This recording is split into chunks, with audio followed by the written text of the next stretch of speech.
Bonjour les Sagittaires, j'espère que vous allez bien. On va découvrir ensemble vos énergies pour le mois de mars. Gardez bien à l'esprit comme d'habitude que ce sont des énergies générales, c'est comme une sorte de météo et vous seul décidez de ce que vous en faites. Donc prenez uniquement ce qui résonne pour vous dans ce tirage et le reste vous laissez. Je vous invite également à consulter les vidéos de votre ascendant et des autres signes de votre thème astral pour compléter ces informations. Ici, l'énergie générale qui va vous accompagner pendant tout le mois, celle avec laquelle vous entrez dans le mois, la force qui vous soutient, le challenge à relever. 3 conseils de l'univers, ce que l'univers vous invite à continuer, je bug, à lâcher, à entreprendre de nouveau, avec une fois n'est pas coutume 2 cartes, elles voulaient venir ensemble, je n'arrivais pas à les séparer, alors je ne les ai pas séparées. Et votre énergie en sortie de mois et quelques messages conseils pour finir.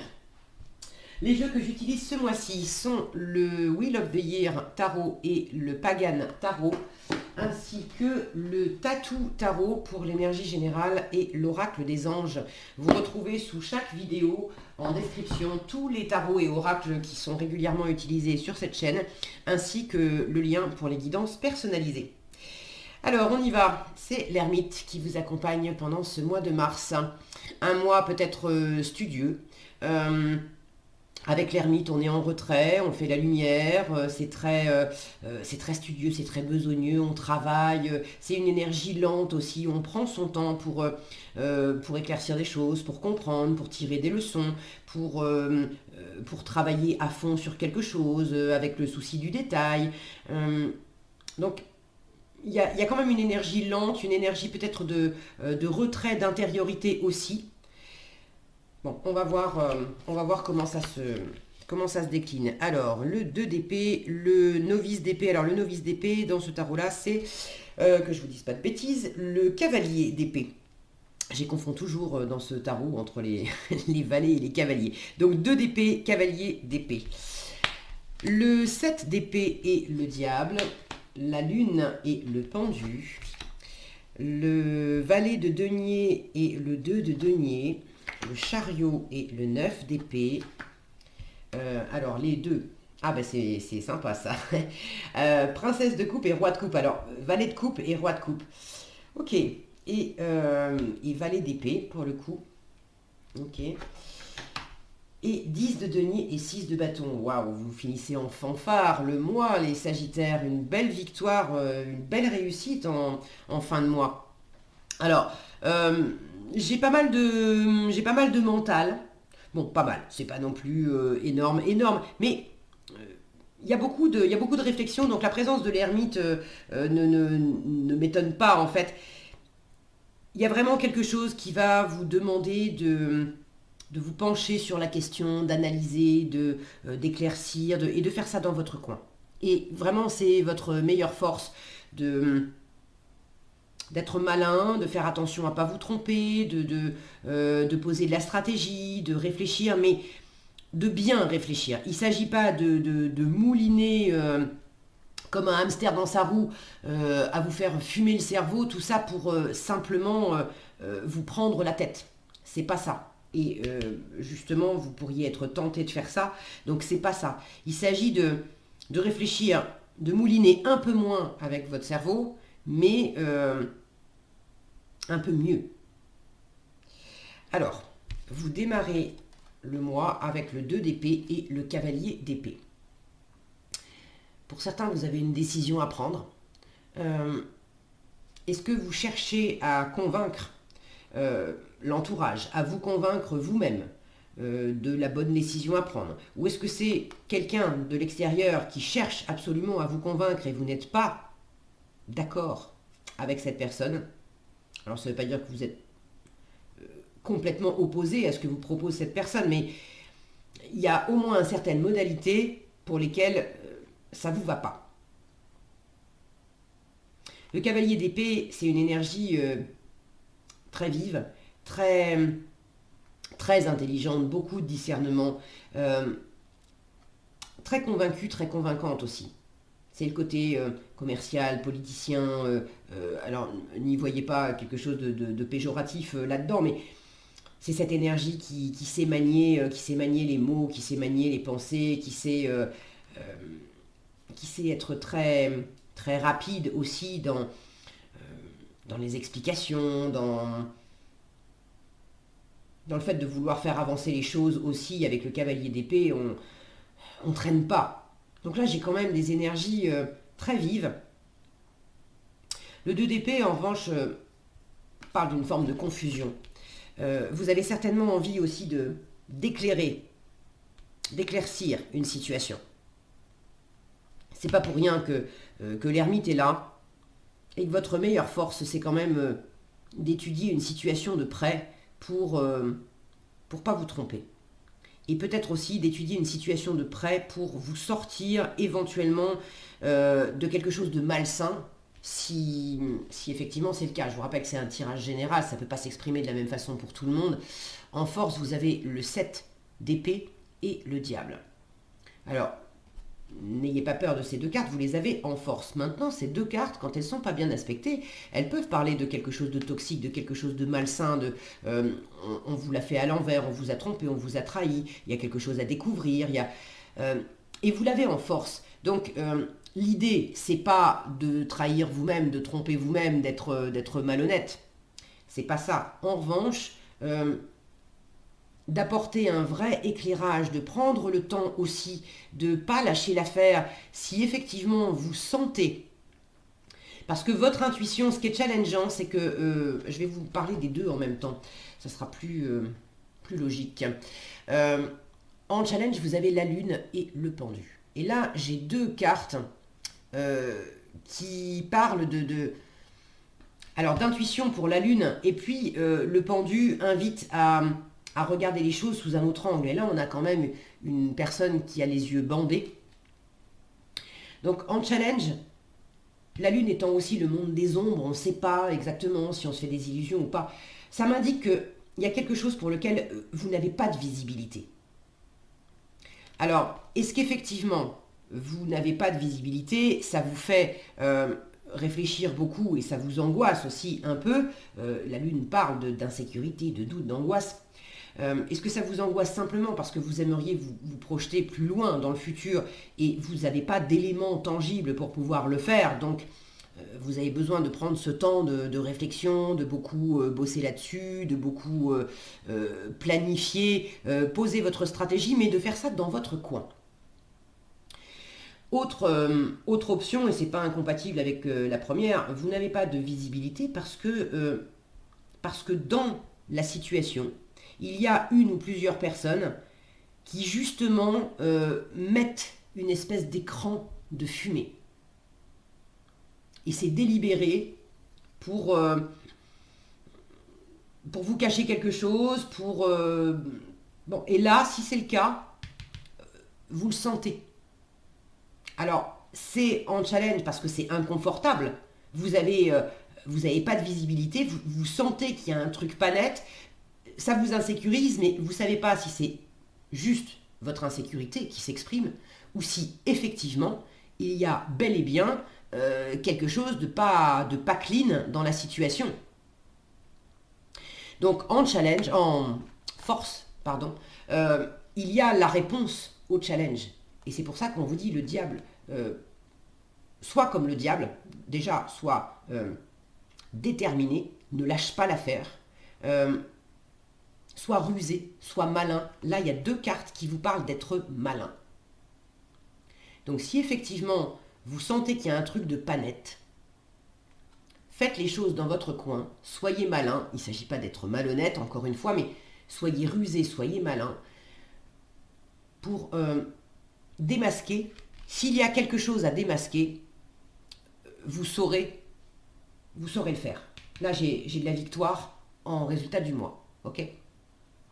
Maintenant, ne vous prenez pas la tête à vous dire tout est de ma faute, c'est moi qui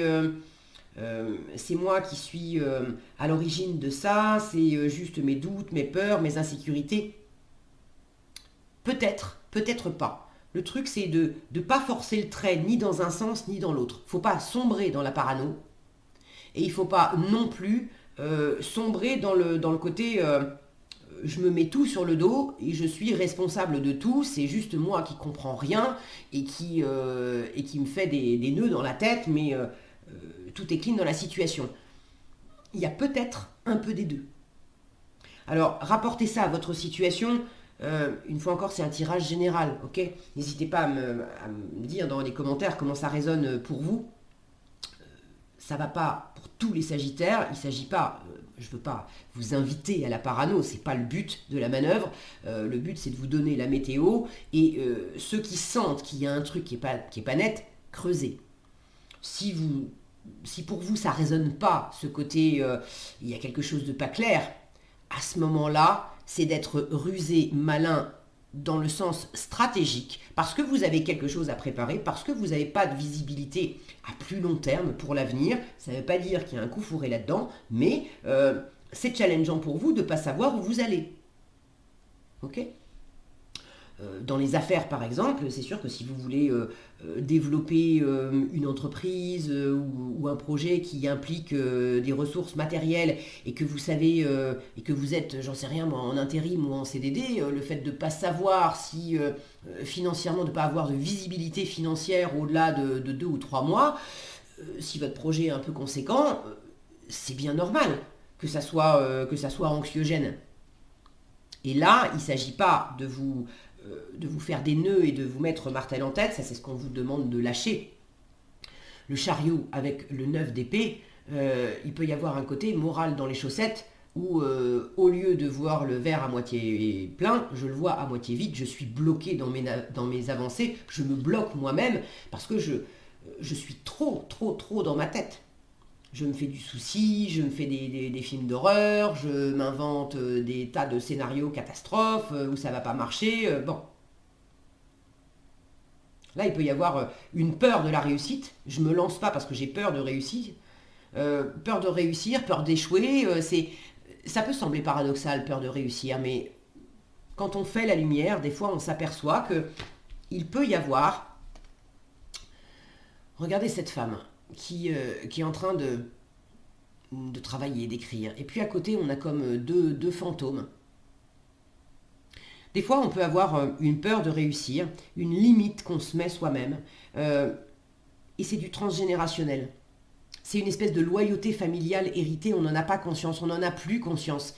Et c'est là que la Lune, justement, en challenge, peut travailler contre vous. C'est le côté inconscient qui travaille contre vous. Vous ne voyez pas quelque chose qui est dans votre inconscient et qui travaille contre vous. Et ça peut être le fait... Alors, je donne cet exemple-là. Pareil, ça ne sera pas pour tous les Sagittaires. Vous avez... je garde l'exemple d'avoir un projet qui implique des affaires financières, des investissements financiers. Bon. Si votre père, votre grand-père, a lui-même investi il y a longtemps et eu beaucoup de revers dans ses affaires, votre père ou votre grand-père a été justement, on lui a fait il a été trahi, on lui a piqué de l'argent, il a fait faillite, des choses comme ça. Il peut y avoir une loyauté inconsciente qui, alors, la peur de l'échec hérité, mais la peur de réussir, ça va être aussi la limite qu'on s'est mis. Si grand-père n'a pas réussi, alors moi, j'ai pas le droit non plus. Parce qu'il s'est tellement démené que ça serait quelque part l'offenser que de réussir trop facilement par rapport à lui, qui s'est démené et qui n'a pas réussi. Alors, c'est dit comme ça peut paraître paradoxal, mais inconsciemment, ça peut faire partie des programmes que vous trimballez et qui font que vous êtes bloqué. Et vous-même, vous pouvez vous mettre de la confusion dans votre façon d'avancer. Alors j'espère que cet exemple est suffisamment clair pour vous donner des pistes de réflexion. Je ne vous dis pas que c'est forcément ça, mais il y a peut-être une piste à creuser dans le fait de ne pas voir ce qui se trame dans votre inconscient et justement d'avoir besoin d'éclairer ça. L'ermite, c'est quelqu'un de sage, c'est un expert dans son domaine. Alors ça peut être un coach, ça peut être un mentor, ça peut être un thérapeute. Si vous avez du mal à avoir cet éclairage seul, peut-être faire appel aussi à quelqu'un qui peut vous aider à apporter cette lumière. Mais il peut y avoir effectivement en force le fait d'aller voir si vous n'auriez pas dans l'inconscient hérité d'une forme de blocage qui vous vient soit du transgénérationnel, soit d'une ancienne histoire. Cette notion de est-ce que quelque chose n'est pas clair? Est-ce qu'il n'y aurait pas une énergie tierce? Là j'ai 3 personnages, là j'ai 3 personnages, là j'ai encore 3 personnages. Et quand je dis énergie tierce, alors pour certains, c'est peut-être une histoire de couple où il y a tromperie, où il y a, il y a une personne de trop dans l'équation. Ok, mais pas nécessairement. L'énergie tierce, ça peut être aussi, l'exemple que je vous décrivais, un souvenir, le souvenir de quelqu'un. Cette personne, elle n'est plus là. Volontairement, elle ne vient pas vous enquiquiner. Mais vous, énergétiquement, vous êtes encore lié à cette personne. Si vous avez une relation amoureuse avec quelqu'un qui est certes divorcé depuis 3 ans, mais qui n'arrête pas de parler de son ex et qui... vous sentez bien qu'énergétiquement, cette personne, elle est pas coupée de son ex, même si ça fait 3 ans qu'elle est divorcée. Donc ça encore, c'est un exemple, je ne dis pas que c'est forcément ça, mais vous avez tout intérêt, votre meilleure force, c'est justement d'avoir les yeux grands ouverts, de ne pas vous laisser... embarquer dans ce genre dans ce genre d'histoire pas nette et d'être suffisamment malin et éclairé pour faire la lumière sur ce qui pourrait être toxique, malsain, ce qui pourrait être aussi de l'ordre de l'obsession, de l'addiction. Est-ce que vous n'êtes pas enfermé quelque part dans un schéma comme ça? Et votre meilleure force, c'est que vous avez tout ce qu'il faut pour vous en libérer, justement. Si ces 2 cartes apparaissent en force, c'est que vous pouvez tout à fait vous sortir de quelque chose de malsain, virer une obsession de votre tête, vous défaire d'une addiction. Vous avez ce qu'il faut. Ok. Donc, en challenge, je vous en parlais, vous allez être challengé par le fait inconsciemment d'avoir sans doute des trucs peut-être des programmes qui travaillent contre vous, et là vous avez la possibilité de les mettre en lumière et de vous en défaire, mais ils sont là. Challenge aussi au niveau intuition et puis créativité, inspiration. Vous avez un peu de mal à vous laisser aller dans ce côté fluide, créatif, inspiré, parce que justement, il y a beaucoup de maîtrise. Et il y a besoin de maîtriser aussi. Maintenant, je vous le disais tout à l'heure, il y a un équilibre à respecter. Il ne faut pas partir dans un extrême ou dans l'autre, à trop vous prendre la tête ou à chercher la petite bête partout vis-à-vis de l'extérieur. Ce qui vous aide, alors les 2 choses qui vous aident, c'est de revenir au concret, au tangible, au palpable. Et ça, vous avez compris que c'est une bonne voie parce que vous êtes déjà dedans. Je vous en parle juste après. Et de vous brancher sur le cœur, d'écouter le GPS du cœur.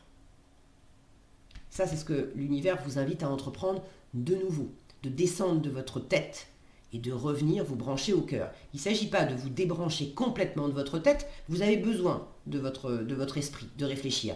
Mais il ne s'agit pas que le cœur soit au service de l'esprit. C'est le contraire.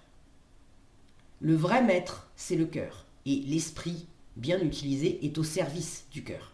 Et là, ça marche bien. Alors, ce que l'univers vous invite à continuer, sous-entendu, vous avez déjà commencé. Princesse de denier, soit le valet de denier, et 2 de denier. Là, on est vraiment dans les deniers, on est dans le matériel, dans le terre-à-terre, dans les affaires, dans le physique, dans le concret, dans les valeurs aussi. La valeur que vous vous accordez à vous, aux gens, aux choses. Le valet de denier examine comment je m'y prends, quelles ressources j'ai à ma disposition. Alors, quelles ressources financières, matérielles, mais quelles ressources j'ai en moi, quelles compétences, et puis quelles sont mes valeurs. Quelles sont les valeurs qui sont importantes pour moi? Sur quoi j'ai envie de m'appuyer? Quelles sont les valeurs que j'ai envie de trouver aussi à l'extérieur, dans un partenariat, dans une affaire? Avec le 2 de denier, vous êtes aussi très occupé. Avec le 2 de denier, on arrive à jongler au jour le jour, du mieux qu'on peut, avec tout ce qu'on a à faire, si vous avez beaucoup d'occupations. Et on arrive aussi à jongler avec, c'est pas nécessairement la quantité d'occupation, mais vous pouvez avoir aussi deux occupations ou deux projets ou deux pans de vie qui sont deux choses, on va dire, qui sont très différentes l'une de l'autre. Et il s'agit de composer avec ces deux choses-là. Et vous y arrivez bien. Vous arrivez, alors, c'est le début. Vous êtes en train aussi d'amorcer quelque chose. Avec le valet de denier, on est au début, au démarrage de quelque chose. J'ai un valet de denier, j'ai un valet de coupe. Vous êtes au démarrage de quelque chose. J'ai même un valet d'épée ici. Celui que j'ai pas, je vérifie, non, oui c'est ça. Celui que j'ai pas, c'est le valet de bâton. C'est celui justement qui est le plus dans l'action, qui est le plus curieux, qui va aller tester dans la matière. Alors le valet de denier, il est dans la matière quand même, mais il est prudent, il est posé, il va pas se lancer n'importe comment, dans tous les sens. Il est assez lent. Il est dans la matière, certes, mais il est assez lent. Le valet de bâton, qui n'apparaît pas ici, d'ailleurs, des bâtons, vous avez le 6 de bâton. Je suis en train de vérifier, vous n'avez que le 6 de bâton. Et je suis très heureuse de le voir à la fin du tirage. Et puis, c'est un 6 de bâton, c'est la victoire, le 6 de bâton. Donc, en termes d'action, de mouvement, de détermination, de quelque chose, une espèce de force vive, là, qui dynamise votre tirage, c'est en fin de mois. Et la victoire avec l'abondance, avec l'apothéose financière, avec l'abondance alors matérielle, financière, mais l'abondance de sécurité, l'abondance c'est la famille, c'est l'héritage, c'est tout ce qui nous sécurise, c'est tout ce qu'on a bâti, c'est tout ce qu'on a... là, il y a quelque chose que vous êtes en train de mettre en œuvre, il y a une grande réussite et il y a une grande reconnaissance aussi par rapport à ça, en fin de mois. Donc non, j'ai pas tellement d'énergie vive pour démarrer dans la matière quelque chose. C'est pour ça que le valet de bâton n'est pas là et c'est aussi pour ça que j'ai ce chariot en challenge. Là, on vous dit, bon, réfléchir, faire la lumière, c'est bien, tu as tout intérêt à le faire. Mais quand même, il va aussi falloir que tu bouges. Réfléchir, c'est bien parce que tu as besoin de comprendre, mais il va aussi falloir acter. Le diable, c'est une énergie dynamique. C'est une énergie qui bouge. Le diable, il n'a pas les deux pieds dans le même sabot. Et pour ceux qui sont préoccupés par quelque chose de matériel, de financier, de professionnel, le diable est très doué dans le professionnel et dans le financier. Il a cette capacité à sortir des sentiers battus, à oser prendre des risques. Donc s'il y a quelque chose pour lequel vous avez un peu peur parce que ça vous semble risqué, on vous dit prépare bien, soit attentif, soit malin, soit stratégique, très bien. Mais on vous dit aussi ose prendre un risque. Un risque bien analysé, bien calculé, certes, mais ose prendre un risque tout de même. Ceux qui sont concernés par ça, vous savez forcément de quoi je parle. Moi, je ne sais pas, mais vous savez. Et vous êtes déjà en train de quantifier les choses. Dans quelle mesure je peux prendre un risque raisonné? Dans quelle mesure je peux investir de l'argent sans me mettre mal, sans me mettre mes finances à mal? Mais bon, ça reste toujours un risque parce que je n'ai pas de visibilité à trop long terme. Si c'est pas financier, c'est pareil. C'est le fait de poser à plat quelles sont mes ressources, quelles sont mes valeurs, quelles sont... si je prends l'exemple je sais pas moi, de prendre le risque que vous avez envie de déménager, et puis il y a une maison, il y a un appartement, il y a un lieu de vie qui vous plaît bien, mais qui est à 30 km de là où vous êtes. Ça va vous éloigner de votre travail, ça va vous éloigner de l'école des enfants. C'est faisable, mais ça va vous éloigner. Il s'agit peut-être aussi de bien faire les comptes. Alors, en matière d'argent, qu'est-ce que ça va vous coûter en essence et puis en temps aussi? Est-ce que vous allez... est-ce que l'un dans l'autre, avec le 2 de denier, est-ce que vous allez trouver aussi un équilibre dans la matière? Vous allez peut-être dépenser un peu plus en essence, mais est-ce que vous allez gagner en qualité de vie? Ça peut s'étudier. Donc il y a toutes ces choses-là qui vous demandent de bien peser les choses et surtout de composer au mieux, au jour le jour. Et ça, vous le faites déjà. On vous invite à continuer. Le 2 de denier, il ne s'occupe pas d'hier parce que hier c'est fini. Il ne s'occupe pas de demain parce que demain c'est pas encore là. Il s'occupe d'aujourd'hui et juste d'aujourd'hui et c'est largement suffisant comme ça parce qu'il a déjà fort à faire avec le présent. Donc là, on vous demande aussi, et vous le savez parce que vous avez déjà commencé, vous savez que le meilleur moyen de ne pas trop partir dans votre tête, dans vos inquiétudes, c'est de vous occuper de ce que vous pouvez faire ici et maintenant. Sans vous prendre la tête avec ce qui s'est passé hier et sans vous prendre la tête à projeter des trucs sur demain. Demain, c'est pas encore là. Mais aujourd'hui, ici et maintenant, qu'est-ce qui est à ma disposition? Qu'est-ce qui est à ma portée? Qu'est-ce que je peux faire? Qu'est-ce que je peux investir? Qu'est-ce que je peux récolter? Comment je peux m'y prendre? Et c'est déjà suffisant de rester dans l'ici et dans le maintenant. Ok? À lâcher. J'ai commencé à vous en parler, le chariot et le 9 d'épée. Vous vous bloquez dans le mouvement, vous vous empêchez d'aller de l'avant parce que vous vous faites des scénarios catastrophes. Et là, on vous dit non, stop, stop. Il faut aussi que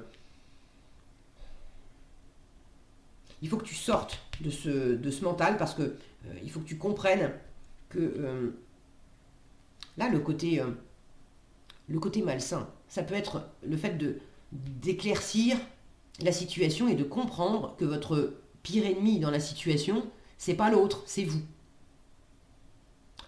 Une fois encore, vous avez tous et toutes des vies différentes, donc pour certains, vous êtes peut-être effectivement dans une situation où l'extérieur vous amène pas que des choses agréables.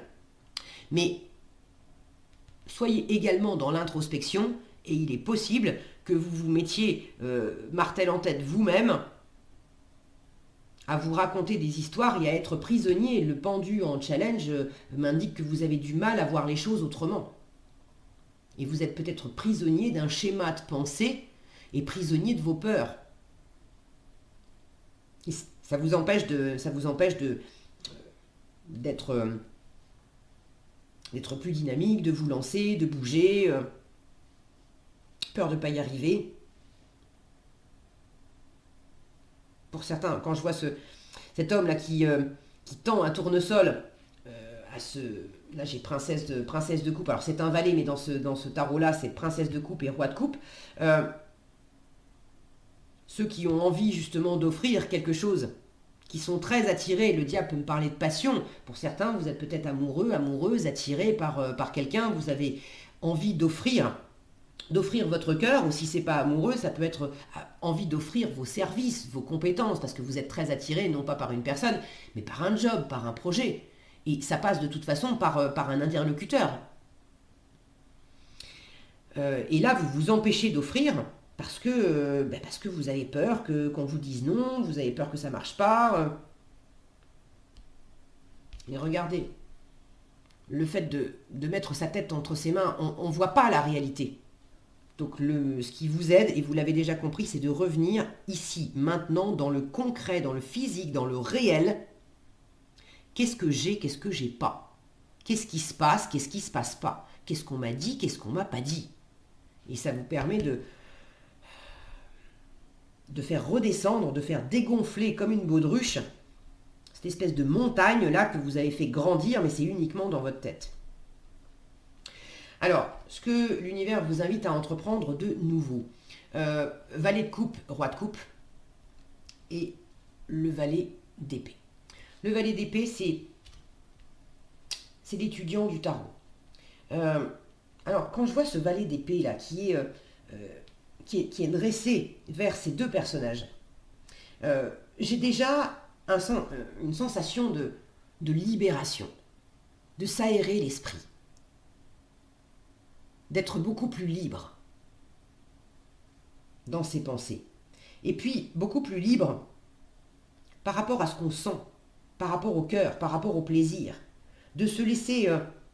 Là, j'ai la sensation de ce tourbillon-là. Ce tourbillon, pour moi, c'est pas un tourbillon de pensée, justement, dans lequel on est pris. C'est au contraire un tourbillon avec toutes ces petites étoiles. C'est un tourbillon de plaisir. Et j'apprends à mettre le service, à mettre le mental au service de ce plaisir du cœur. On vous demande aussi, là c'est l'apprenti en fait, c'est celui qui apprend et qui grandit. Là aussi j'ai un valet, valet roi. On vous demande aussi de grandir. Il y a une maturité émotionnelle à acquérir. Et on vous demande justement d'apprendre à faire ça. D'apprendre à faire grandir en vous cette maturité émotionnelle pour ne plus être victime de vous-même, en fait, victime de votre mental. Le roi de coupe, il est très serein, très ancré avec ce qu'il ressent. Qu'il ressente de la joie ou qu'il ressente des doutes, des peurs ou des insécurités, il en ressent aussi. Mais il ne se laisse pas déstabiliser par ce qu'il ressent. Il ne se laisse pas déstabiliser non plus par ce que lui envoie l'extérieur. Donc là, il y a un apprentissage à vous faire davantage confiance, à vous écouter davantage, à apprendre à décoder aussi les signaux de votre cœur. Qu'est-ce qui vous raconte votre cœur? Le GPS du cœur, c'est assez simple. Vous l'avez peut-être déjà entendu dans d'autres tirages, c'est comme les enfants connaissent bien ça, c'est miam ou c'est burk. Quand c'est miam, c'est la cage thoracique qui s'ouvre, c'est un sentiment de légèreté, c'est les épaules qui s'allègent, c'est le corps qui se redresse, c'est quelque chose qui est léger, qui est dans l'ouverture. Et ça vous indique que c'est la bonne direction. Quand au contraire vous sentez que c'est burk, c'est de la contraction, c'est de la raideur, c'est le corps qui se recroqueville, qui se raidit. C'est un poids sur les épaules, c'est une boule dans la gorge, c'est toutes ces sensations-là. Donc là, on vous demande aussi d'apprendre à décoder ce langage. Et pour certains, alors j'ai pas vraiment de carte qui me parle de couple. Si, j'ai ici un 10 de denier, c'est le couple, c'est la famille, tout ce qui a été bâti, construit. Mais j'ai quand même des références. Là, j'ai un couple. Et puis là, quand je les vois côte à côte, est-ce que c'est vous, est-ce que c'est l'autre? Ceux qui sont concernés par le fait d'avancer et de peut-être d'être au début d'une histoire ou si vous êtes dans un couple déjà établi depuis longtemps, il y a peut-être un projet que vous voulez porter avec votre partenaire de vie. Ça peut être un partenaire aussi, si c'est pas amoureux, ça peut être un partenaire dans le travail, quelqu'un que vous connaissez quand même depuis peut-être un moment. Bref, dans les deux personnages, il y en a un des deux qui est beaucoup plus stable émotionnellement que l'autre. Je ne vous cache pas que j'ai la sensation que c'est l'autre et que le plus fébrile des deux, c'est vous. Maintenant, si vous vous reconnaissez dans le schéma inverse, prenez les choses comme elles résonnent pour vous.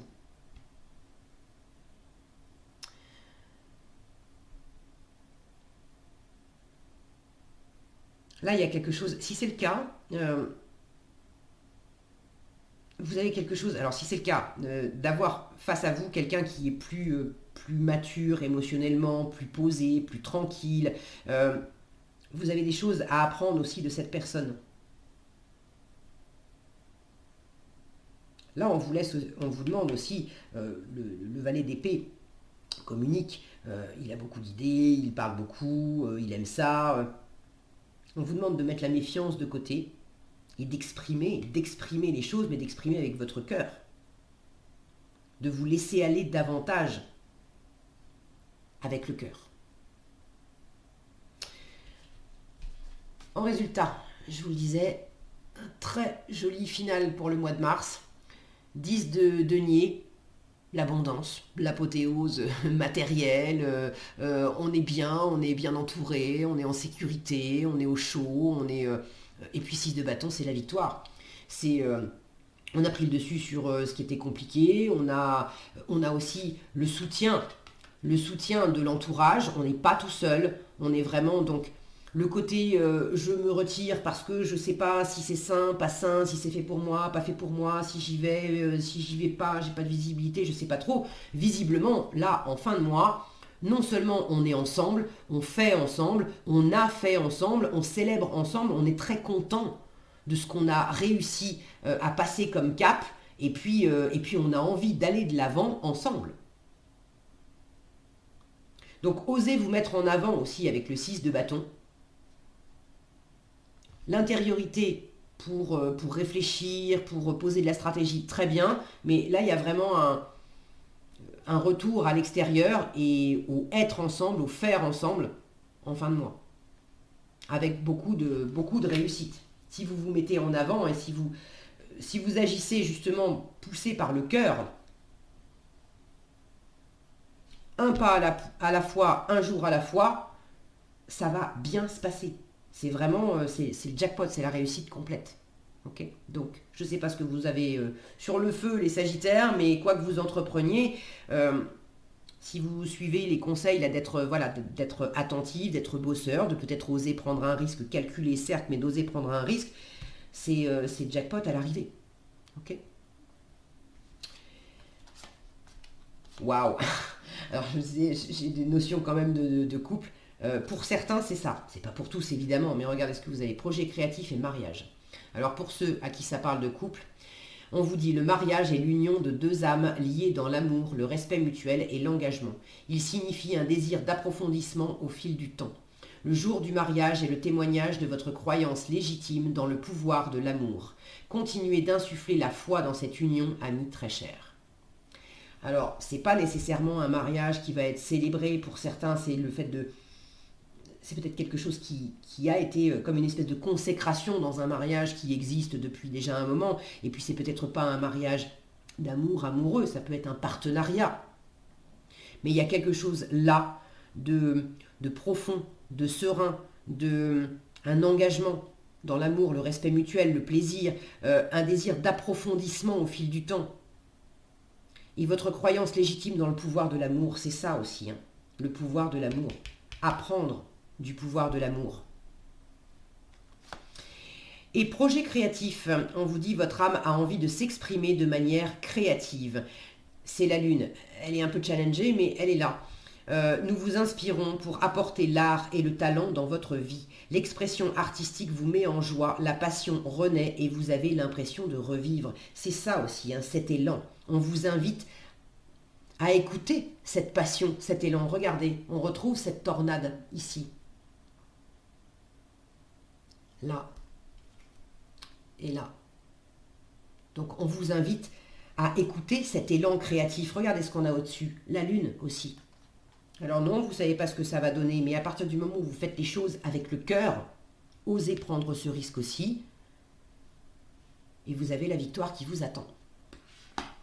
Voilà ce que j'avais pour vous les Sagittaires. J'espère que cette vidéo vous sera utile. Si elle vous a plu, je vous invite à la liker, la partager, la commenter. Et pour être averti quand je publie de nouvelles vidéos, il suffit de vous abonner et d'activer la cloche des notifications.